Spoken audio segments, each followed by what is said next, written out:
So, hi everyone, welcome back to our beautiful channel bright वाला. My name is Prince Kumar. Welcome to our beautiful channel. और आज के इस video में हम लोग बात करने वाले हैं आखिर रोंगटे खड़े कैसे होते हैं भैया. ठीक है, मतलब आप लोग भी कहीं पे गए होगे या फिर कभी सांप को देखे होगे तो आप देखे होगे आपके रोंगटे खड़े हो जाते हैं. ठीक है, या फिर मतलब ऐसे समय में मान लो आप चीटिंग कर रहे हो एग्जाम में. ठीक है, एग्जाम में बैठ के आराम से चीटिंग कर रहे हो, अचानक से आपके सामने टीचर आ जाते हैं. उस समय पे क्या होता है, उस समय पे भैया हाल खराब हो जाता है यार, पूरा मतलब रोंगटा खड़ा हो जाता है. आखिर ये होता कैसे है, इनके बारे में जानेंगे. आखिर ये रोंगटे खड़े होते कैसे है. ठीक है, स्किन के ऊपर के सारे बाल एकदम पूरे स्ट्रेट हो जाते हैं, सीधे हो जाते हैं. तो आखिर ऐसे क्यों होते हैं, इनके बारे में आज हम लोग जानने वाले हैं. ठीक है, आखिर ऐसा क्यों होता है, गूजबम्प्स क्यों आते हैं. ठीक है, रोंगटे खड़े होना मतलब इसी को बोला जाता है गूजबम्प्स. ठीक है, क्या बोला जाता है, गूजबम्प्स बोला जाता है. ठीक है, ये गूजबम्प्स आखिर आते कैसे हैं, इसके बारे में हम लोग आज डिटेल में जानने वाले हैं. तो बिना किसी टाइम वेस्ट किए इस वीडियो को स्टार्ट करते हैं और आप लोग भी लास्ट तक बने रहिएगा. इंटरेस्टिंग है, सारी चीजें यहाँ पे आपको अच्छे तरीके से समझ में आएगी. तो चलिए जानते हैं ये गूजबम्प्स आते कैसे. ठीक है, गूजबम्प्स का मतलब क्या होता है, वही रोंगटे खड़े हो जाना. स्किन पे जो होता है बाल सारे खड़े हो जाते हैं ना, स्ट्रेट हो जाते हैं, पूरा सीधा खड़ा हो जाता है. तो आखिर ये होता कैसे, इसी को बोला जाता है गूजबम्प्स. पहले इतने बात तो क्लियर है. गूजबम्प्स आपको आई होप अच्छी तरीके से समझ में आ गया होगा. अब देखिए, जब हमारी त्वचा पर छोटे छोटे उभरे हुए दाने जैसे दिखाई देते हैं और बाल खड़े हो जाते हैं, इसी को गूजबम्प्स बोलते हैं. इसी को क्या बोला जाता है, गूजबम्प्स बोला जाता है. समझ में आया. त्वचा का मतलब क्या होता है भैया, त्वचा का मतलब स्किन होता है. स्किन पे दाने दाने टाइप का छोटू छोटू सा उभर आते हैं. ठीक है, और क्या होता है, हमारे बाल खड़े हो जाते हैं. इसी चीज को क्या बोला जाता है, गूजबम्प्स बोला जाता है. मतलब क्या बोला जाता है, रोंगटे खड़े हो जाना, इसी चीज को बोला जाता है. आई होप आपको ये चीजें क्रिस्टल क्लियर है. अब आगे देखो क्या होता है, इसे पिलो इरेक्शन या फिर पिलोमीटर रिफ्लेक्स भी कहते हैं. क्लियर है, क्या बोलते हैं, पिलोमीटर इरेक्शन या फिर पिलोमीटर रिफ्लेक्स बोलते हैं. किस चीज को बोलते हैं, यही रोंगटे खड़े होते हैं ना. ठीक है, गूजबम्प्स को आप क्या बोल सकते हो, प्यार से आप इसको पिलो इरेक्शन या फिर पिलोमोटर रिफ्लेक्स भी बोल सकते हो. क्लियर है यहां तक सारी बातें. अब देखिए, हर बाल के नीचे एक छोटी सी मांसपेशी होती है. मांसपेशी का मतलब मसल्स होता है. मसल्स होती है जिसे क्या बोलते हैं, एरेक्टर पिलाई मसल्स बोलते हैं. ठीक है, जब यह सिकुड़ती है तो बाल खड़े हो जाते हैं और त्वचा पर छोटा छोटा डॉट टाइप उभर आता है और बाल सीधे हो जाते हैं. नहीं समझ में आया, फिर से देखो. हमारे पूरे बॉडी पे क्या पाए जाते हैं, बाल पाए जाते हैं. ये बात तो आपको पता है. सिर्फ कहां कहां नहीं पाए जाते, पाम पे, हथेली पे नहीं पाए जाते हैं, सोल पे यानी कि तलबे पे बाल नहीं पाए जाते हैं, और लिप्स पे, होठ पे बाल नहीं पाए जाते हैं. इस तीन एरिया को छोड़ करके शरीर के हर एक पार्ट में बाल पाए जाते हैं. ठीक है, और बाल के नीचे एक मसल्स पाया जाता है. ये जो स्किन है ना, हेयर है, ऊपर में बाल है, इस बाल के नीचे में क्या पाया जाता है, इसके अंदर एक मसल्स पाया जाता है, एक मांसपेशियां पाया जाता है. ठीक है, जिसको क्या बोला जाता है, जिसको बोला जाता है एरेक्टर पिलाई मसल्स. ठीक है, क्या बोला जाता है, एरेक्टर पिलाई मसल्स. आखिर ये बाल कैसे खड़े होते हैं, क्या होता है ना, जैसे ये मसल्स जो होते हैं, ये जो मांसपेशियां होती है एरेक्टर पिलाई मसल्स, ये सिकुड़ जाते हैं ना, इसके सिकुड़ने से क्या होते हैं, बाल खड़े हो जाते हैं. ये था ऊपर ऊपर से कॉमन चीजें हमने जाने, ज्यादा कुछ साइंस इसमें अभी तक हमने नहीं पढ़ा. आखिर ऐसा क्यों होता है, बस ऊपर ऊपर से समझाने के लिए आपको मैंने बताया आखिर ऐसा क्यों होता है. ठीक है, मसल्स होती है, ये मसल्स सिकुड़ती है, एरेक्टर पिलाई मसल्स सिकुड़ती है, जिसकी वजह से बाल खड़े हो जाते हैं. ये ऊपर ऊपर की साइंस थी. ठीक है, एरेक्टर पिलाई मसल्स यहाँ पे क्या होते हैं, सिकुड़ गए हैं. ठीक है, इसके सिकुड़ने से ही क्या होते हैं, बाल क्या हो जाते हैं, खड़े हो जाते हैं. ये ऊपर ऊपर से मैंने आपको सारी चीजें बताई. अब थोड़ा सा डीप में चलते हैं, आखिर ऐसा क्यों होता है. क्लियर है यहां तक. चलिए, तो अब बात करते हैं गूजबम्प्स कब आते हैं. सबसे पहले जानते हैं गूजबम्प्स कब आते हैं, मतलब रोंगटे खड़े हो जाते हैं हमारे, किस किस कंडीशन में रोंगटे खड़े हो जाते हैं. जब आपको डर लगता है, चीटिंग कर रहे होते हो बैठ के आराम से, जब टीचर अचानक से आपके सामने आ जाते हैं, उस समय पे डर लगता है ज्यादा, तो उस समय पे आपके बाल खड़े हो जाते हैं, रोंगटे खड़े हो जाते हैं ना.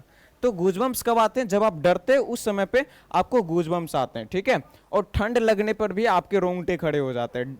ठीक है, ज्यादा अत्यधिक ठंड लगता है तो उस समय पे भी आपके बाल जो होते हैं वो स्ट्रेट हो जाते हैं, उस समय पे भी होता है. ठीक है, यानी कि डर लगने पे होता है, ठंड लगने पे होता है, या फिर मान लो अचानक से आप जा रहे हो, रास्ते में चल रहे हो, अचानक से एक सांप आ जाए. ठीक है, आप अचानक से उस सांप को देखो तो उस समय पे भी क्या होता है, रोंगटे खड़े हो जाते हैं, बाल थोड़ा थोड़ा आपका क्या होता है, स्ट्रेट होने लगता है. तो यानी कि जब कोई खतरा होता है, जब कोई मुसीबत होता है, तो उस मुसीबत में भी क्या होता है, बाल क्या हो जाते हैं, सब खड़े हो जाते हैं, रोंगटे खड़े हो जाते हैं किसी खतरे में भी। क्लियर। उसके बाद तेज भावनाओं या फिर प्रभावशाली संगीत सुनने पर, ठीक है, यहाँ पे क्या बोला गया है, जब आप कोई म्यूजिक सुनते हो, ऐसा म्यूजिक सैड सॉन्ग हो गया या फिर लव सॉन्ग या फिर एटीट्यूड वाली सॉन्ग या फिर बॉलीवुड सॉन्ग, कोई सा भी जो आपको सबसे ज़्यादा फेवरेट लगता है, ठीक है, जो आपको सबसे ज़्यादा पसंद होता है, आपके पसंदीदा गाना, जब आप सुनते हो उसको हेडफोन लगा के, ठीक है, तो उस समय पे कोई कोई सॉन्ग ऐसे होते हैं ना, उस सॉन्ग में इतनी ज़्यादा फीलिंग्स होती है ना, उसके कारण भी आपके रोंगटे खड़े हो जाते हैं, मतलब फिर भी आपको गूज़बम्स आ जाते हैं, ठीक है, मतलब सॉन्ग सुनने से भी आपको क्या आते हैं, गूज़बम्स आते हैं, रोंगटे खड़े होते हैं, ठीक है। क्यों होते हैं, उस सॉन्ग में इतना ज़्यादा फीलिंग होता है ना, जो कि क्या करता है, आपके रोंगटे खड़े करवा देते हैं। तो ऐसे ऐसे सॉन्ग्स भी होते हैं। अब आपको यहाँ तक समझ में आ गया है कि आखिर रोंगटे खड़े होते कैसे, ठीक है। एक बार फिर से बताता हूँ, ठंड लगने पे होते हैं, डर से या फिर खतरे में, या फिर तेज प्रभावशाली भावनाओं वाला सॉन्ग सुनने से, मतलब जिसमें इमोशनल सॉन्ग सुनने से, या फिर आपको वैसा सॉन्ग जो कि आपको बहुत ज़्यादा प्रभावित करे, ठीक है, उस सॉन्ग से भी आपके रोंगटे खड़े होते हैं। यहाँ तक सारी चीज़ें क्लियर है। क्यों आते हैं ये चीज़ें मैंने आपको समझा दिया। अब समझते हैं शरीर के अंदर ऐसा क्या होता है। ऊपर ऊपर से चीज़ें को बताया, आखिर ये गूजबम्स आते कैसे, बाल कैसे खड़े हो जाते ये बताया, किस किस कारण से आते हैं ये भी बताया। अब बताते हैं आखिर इसके, अब थोड़ा सा डीप में चलते हैं, ठीक है, मतलब अब थोड़ा सा अंदर जाके देखते हैं आखिर क्या क्या प्रोसेस होता है जिस वजह से गूजबम्स आने लगते हैं, यानी कि रोंगटे खड़े होने लगते हैं। आखिर अंदर में क्या क्या प्रोसेस होता है भैया, वो बताओ। देखो, सबसे पहले जब भी हमको ठंड लगता है या फिर डर लगता है या फिर तेज भावनाओं वाला गाना सुनते हैं या फिर इमोशनल जब हम हो जाते हैं अपने लाइफ में, ठीक है, तो उस समय पे क्या होता है ना, एक संकेत जाता है हमारे ब्रेन तक, ठीक है, ब्रेन तक वो सिग्नल जाता है। कोई भी काम करते हैं सिग्नल तो जाता है ना, इतना तो आपको पता है, सिग्नल जाता है हमारे ब्रेन तक, ठीक है। या फिर जैसे ही हमको ठंड लगती है, या फिर जब कभी भी हमको डर लगती है, या कभी भी जब हम तेज भावना का एहसास होता है, ठीक है, इमोशनल फीलिंग जब भी आती है, तो सिग्नल जाते हैं हमारे ब्रेन तक। इतना बात तो क्लियर है। अब ब्रेन में एक पार्ट होता है जिसको बोला जाता है एमाइगडेला, ठीक है, जिसको क्या बोला जाता है, जिसको बोला जाता है एमाइगडेला। एमाइगडेला एक पार्ट होती है और हाइपोथैलेमस भी एक पार्ट होती है। ब्रेन तक सिग्नल जाती है तो एमाइगडेला और हाइपोथैलेमस दोनों क्या हो जाते हैं, एक्टिवेट हो जाते हैं, दोनों सक्रिय हो जाते हैं। नहीं समझ में आया भैया?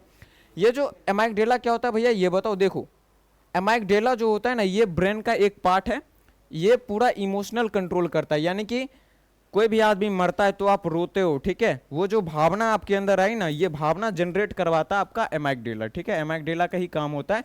ये आपको क्या करती है, ये आपको इमोशनल करती है, ठीक है। एमाइगडेला ये ब्रेन का पार्ट है, ये आपको इमोशंस प्रोवाइड करती है, जिस वजह से कभी आप रोते हो, कभी आप हंसते हो, कभी खेलते हो, मतलब खुशी, दुख, गुस्सा, ये सारी जो फीलिंग्स आपके अंदर आती है ना, ये एमाइगडेला क्या होती है, एक्टिवेट होती है, जिस वजह से आपको खुशी वाली फीलिंग आती है। क्लियर है? अब देखिए, ये हाइपोथैलेमस क्या होता है भैया ये बताओ। हाइपोथैलेमस को आप बोल सकते हो ये कंट्रोल सेंटर है आपके बॉडी का, ठीक है, कंट्रोल रूम है। क्लियर है? ये कंट्रोल रूम बोल सकते हो आप अपने बॉडी का, मतलब आपके बॉडी में ऑलमोस्ट जितने भी एक्टिविटी हो रहे हैं उन सारी एक्टिविटीज को कंट्रोल करता है ये हाइपोथैलेमस, ठीक है। इसका साइज क्या होता है, एक बस छोटा सा चिंदी सा बादाम के आकार का होता है बस, लेकिन क्या करता है, पूरे बॉडी को कंट्रोल करके रखता है। क्लियर है? हर एक एक्टिविटी को क्लियर करके रखता है।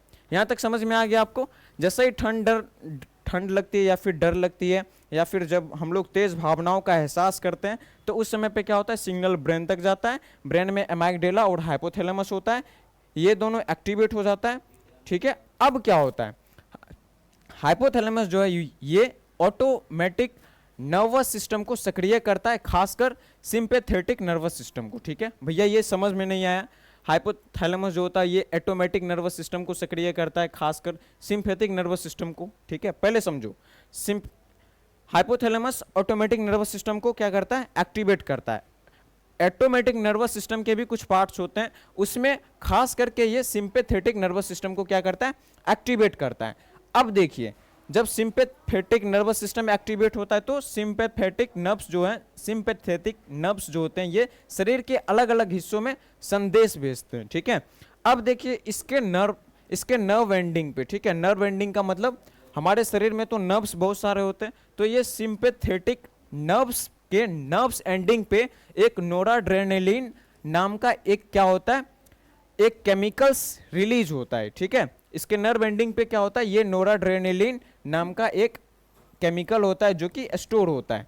जैसे ही हाइपोथैलेमस इलेक्ट्रिकल सिग्नल भेजता है, जैसे ही डर लगता है हमें, ठीक है, या फिर तेज भावना का एहसास होता है, या फिर ठंड लगता है, ठीक है, तो इस समय पे जैसे ही इलेक्ट्रिकल सिग्नल क्या करता है, हाइपोथैलेमस तक गया, ठीक है, हाइपोथैलेमस इलेक्ट्रिकल सिग्नल को सेंड किया, इलेक्ट्रिकल सिग्नल क्या किया, ये ऑटोमेटिक नर्वस सिस्टम को एक्टिवेट किया, खास करके किसको, सिंपैथेटिक नर्वस सिस्टम को एक्टिवेट किया। अब इसके नर्वस सिस्टम के इसमें जो नर्व्स पाए जाते हैं, इसके नर्व्स एंडिंग पे एक केमिकल्स पाया जाता है नोराड्रेनालिन, ठीक है। अब जैसे ही वो जो इलेक्ट्रिकल सिग्नल भेजा गया था हाइपोथैलेमस के थ्रू, वो इलेक्ट्रिकल सिग्नल आता है नर्व्स में, नर्व्स एंडिंग तक पहुंचता है, तो ये नोराड्रेनालिन जो नाम का केमिकल्स है ना, ये केमिकल्स रिलीज होता है, ये न्यूरॉन से आता है मसल्स में। कौन से मसल्स में, वही मसल्स जो कि कहाँ पाए जाते हैं, हमारे हेयर के नीचे के सरफेस पे पाए जाते हैं, जिसको क्या बोला जाता है, एरेक्टर पिलाई मसल्स बोला जाता है, एरेक्टर पिली मसल्स भी बोल सकते हैं आप इसको, क्लियर है। एरेक्टर पिली मसल्स में क्या होता है, रिसेप्टर्स होते हैं, इसमें जुड़ते हैं। कहने का मतलब सिंपल है, नर्व्स एंडिंग में ये जो केमिकल्स पाए जाते हैं नोराड्रेनालिन, ये केमिकल्स रिलीज होते हैं इलेक्ट्रिकल सिग्नल के हेल्प से। ये रिलीज हो करके कहाँ पे जाते हैं, एरेक्टर पिलाई मसल्स में जाते हैं, और एरेक्ट्रिकल पिलाई मसल्स में जैसे ही ये केमिकल्स जाते हैं, ये जो मसल्स होती है सिकुड़ जाती है, और हमारे बाल क्या हो जाते हैं, खड़े हो जाते हैं, रोंगटे खड़े हो जाते हैं। क्लियर है यहाँ तक सारी बातें, बस यही सारी प्रोसेस थी। अब भैया ये जो है ना ऑटोनॉमिक नर्वस सिस्टम, थोड़ा सा इसको बताओ। देखो यहाँ पे, देखो यहाँ पे आपको क्रिस्टल क्लियर हो जाएगा। सबसे पहले समझते हैं ये नर्वस सिस्टम होता क्या है। हमारे बॉडी में ब्रेन जो सिग्नल भेजता है ना, सिग्नल जो होता है बॉडी के डिफरेंट पार्ट्स में नर्व्स के थ्रू ही जाते हैं, ठीक है। कोई भी संदेश जब हमारा ब्रेन भेजता है तो नर्वस सिस्टम के जरिए ही पूरा बॉडी में वो मैसेज पहुंचता है। तो नर्वस सिस्टम क्या है, हमारे शरीर में एक बहुत बड़ा नेटवर्क है जिससे नर्वस सिस्टम कहते हैं, ठीक है, जिसे क्या बोलते हैं, नर्वस सिस्टम कहते हैं। ये बातें क्लियर है। अब देखो, यही दिमाग के संदेश को पूरे शरीर तक पहुंचाता है, ये बात भी आपको पता है अच्छे तरीके से। अब देखिए नर्वस सिस्टम आपको समझ में आ गया।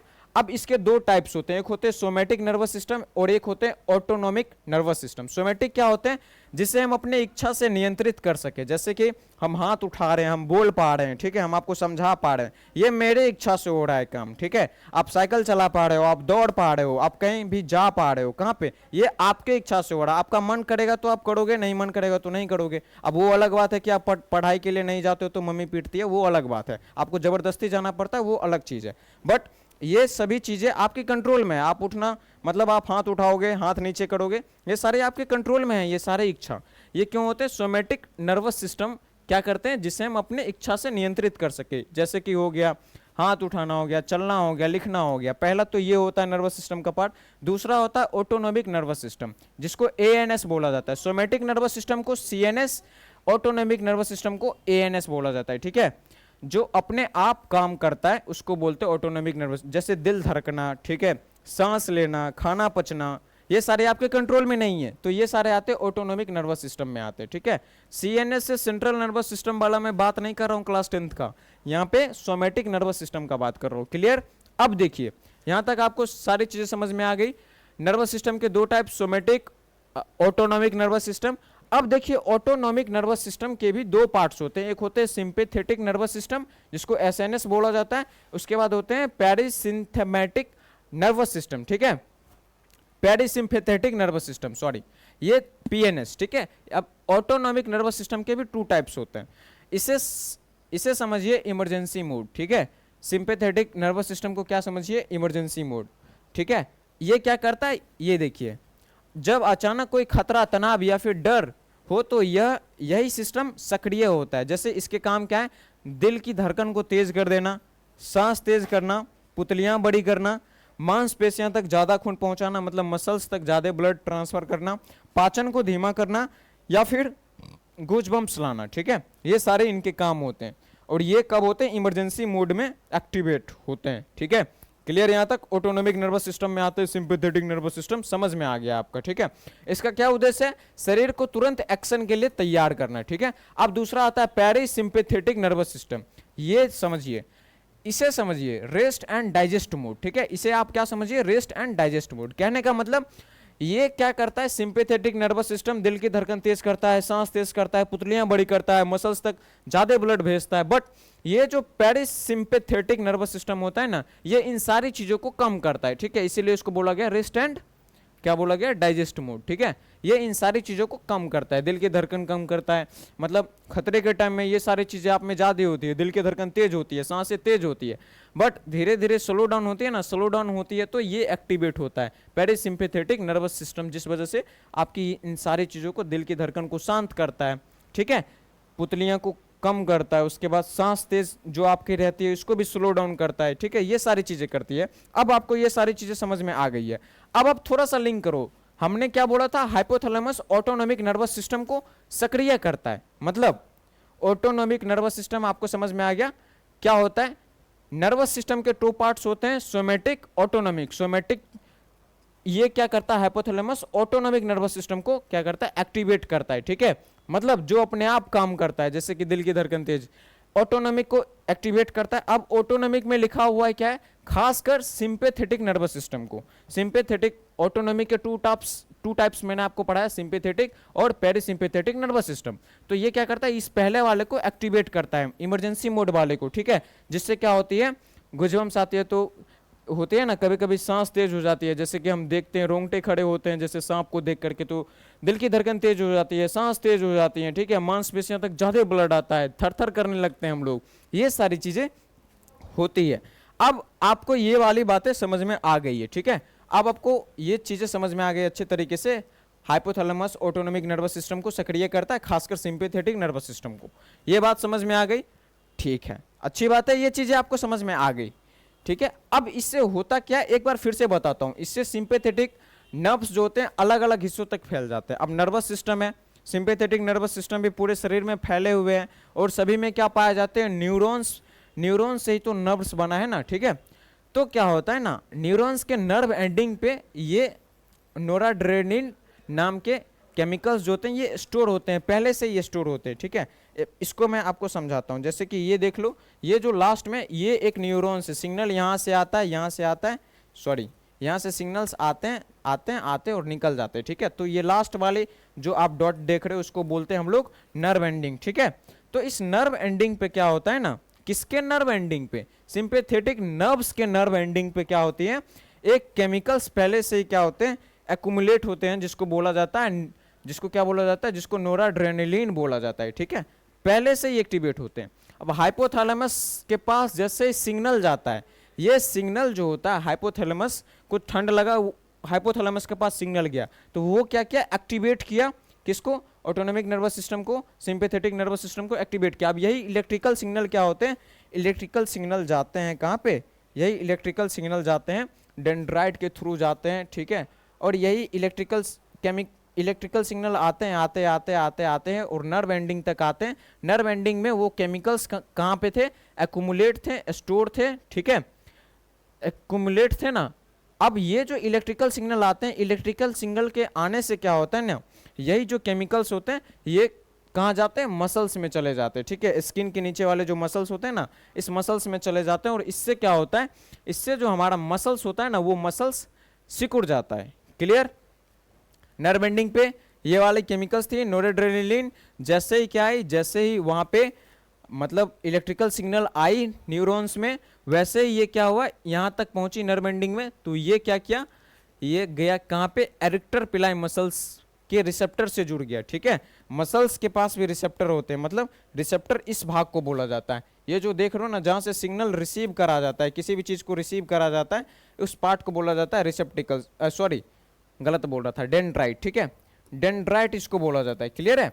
तो डेंड्राइट से कोई भी चीज रिसीव होता है, तो मसल्स में, मसल्स के जो डेंड्राइट होते हैं ना, ठीक है, वहीं से केमिकल्स क्या होते हैं, ये वाली जो केमिकल्स थे ना, ये केमिकल्स, यही केमिकल्स मतलब नोराड्रेनालिन नाम की जो केमिकल्स थी ये रिसीव होती है, और जैसे ही ये एरेक्टर पिलाई मसल्स में जाती है, मसल्स सिकुड़ जाती है और रोंगटे खड़े हो जाते हैं, क्लियर। अब देखिए, मांसपेशियां सिकुड़ जाती है, कॉन्ट्रैक्ट कर जाती है, मतलब, ठीक है, उसके बाद क्या हो जाते हैं, और बाल खड़े हो जाते हैं, क्लियर। बालों के खड़े होने से त्वचा पर छोटे छोटे उभाड़ बनते हैं, यही गूजबम्प्स कहलाते हैं, छोटे छोटे उभार आ जाते हैं ना, डॉट डॉट टाइप का, इसी को बोला जाता है गूजबम्स। ठीक है, क्यों बड़े होते हैं ये बाल? ठीक है, जब एडिक्टर पिलाई मसल सिकुड़ती है तो क्या होते हैं, बालों का रूट ऊपर की ओर खींचता है। ठीक है, बालों का रूट ऊपर की ओर खींचता है, इससे बाल खड़े हो जाते हैं और उनके बीच हवा की एक पतली परत बन जाती है। यह परत शरीर को ठंड से बचाने में मदद करती है। ठीक है, बिल्ली उल्ली में क्या होता है ना, जानवर में आप देखोगे, जानवर में यहाँ पे देखो अभी इसके रोंगटे खड़े नहीं है, इनके देखो गूजबम्स जैसे ही आती हैं तो इनके रोंगटे सारे खड़े हो गए। ऐसा बिल्ली के कंडीशन में, जानवरों के बाल खड़े होकर उन्हें बड़ा दिखाते हैं, मतलब जानवर छोटे होते हैं बट उनमें जब गूजबम्स आते हैं तो वो बड़े हो जाते हैं। बड़े होते नहीं है, गूजबम्स के कारण वो बड़े दिखते हैं। जैसे कि यहाँ पे आप इस बिल्ली को देख सकते हो, थोड़ा सा जूम करने का मैं ट्राई करता हूँ, होगा या नहीं पता नहीं, वैसे ट्राई करता हूँ, नहीं हो रहा है, कोई बात नहीं। देखिए यहाँ पे बिल्ली में क्या होता है ना, इनमें जब गूजबम्स आते हैं तो ऐसा दिखने में लगता है इनका साइज बड़ा हो गया है, जैसा कि आप यहाँ पे देख भी सकते हो।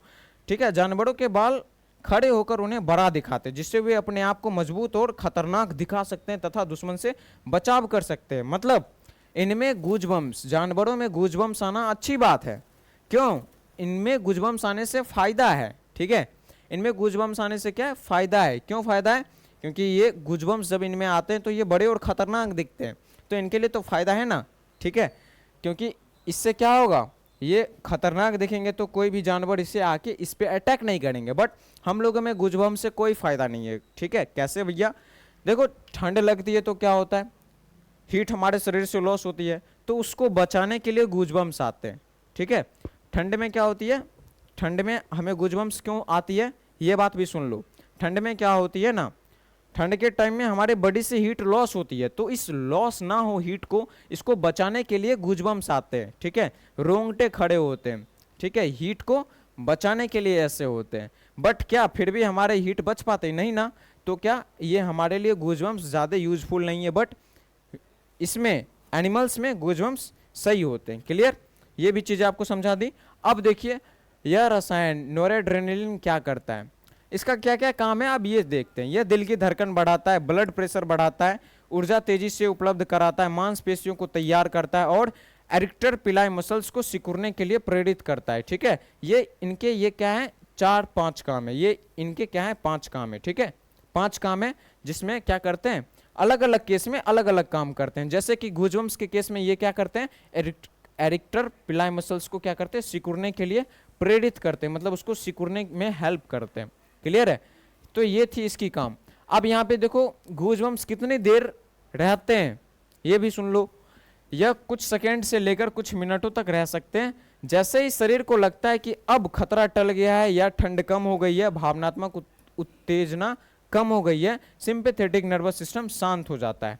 ठीक है, सिंपैथेटिक नर्वस सिस्टम शांत होता है और क्या एक्टिवेट हो जाता है, पैरासिम्पैथी क्या एक्टिवेट हो जाता है, वो चीज़ें हाँ शांत होती है। जैसे ही सिंपैथेटिक नर्वस सिस्टम, तो पैरासिम्पैथेटिक नर्वस सिस्टम एक्टिवेट हो जाती है, जो कि क्या करती है, दिल की धड़कन तेज करती है, पाचन को फिर से स्टार्ट करती है। ठीक है, शरीर को आराम वाली स्थिति में लेके जाती है, तो ये चीज़ें करती है। क्लियर, अब देखिए हाँ ये चीज़ें समझ में आ गई।